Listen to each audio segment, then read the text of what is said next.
Dimwood. Well, that didn't happen. I had to read Dimwood right away, and I enjoyed it.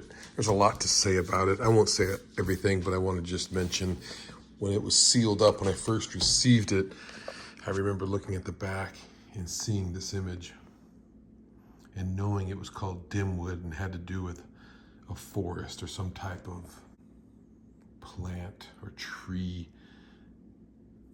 subject matter. Here we have the funeral of the mother.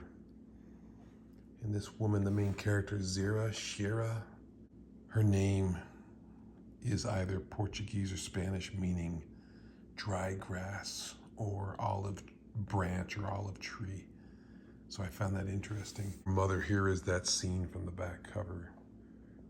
And as it turns out, her stepfather, his downfall, his event that kind of ruined it for the family was his obsession with these mushrooms. And I like this image here of the people, the family members, the surviving family members, the inheritors, living off of the mother's inheritance, sort of like fungi or mushroom. Not all of them, but they're all there and there because of the mother's death, almost like a mushroom or fungi is there from something that is decaying or dying.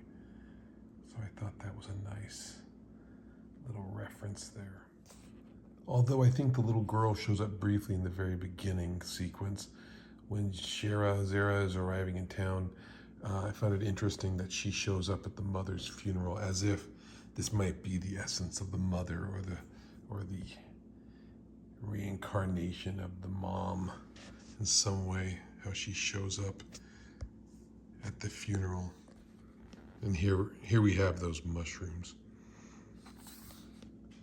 that the stepfather is fascinated with and eventually consumes.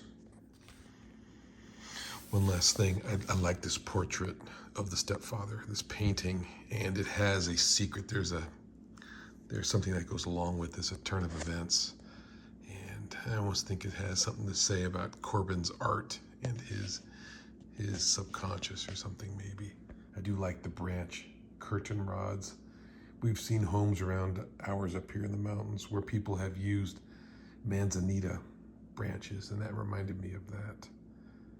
They use manzanita branches for curtain rods to hold the curtains up. Interesting details on the chair in this painting. I'll keep it to that. Great read, fantastic final effort from Richard Corben.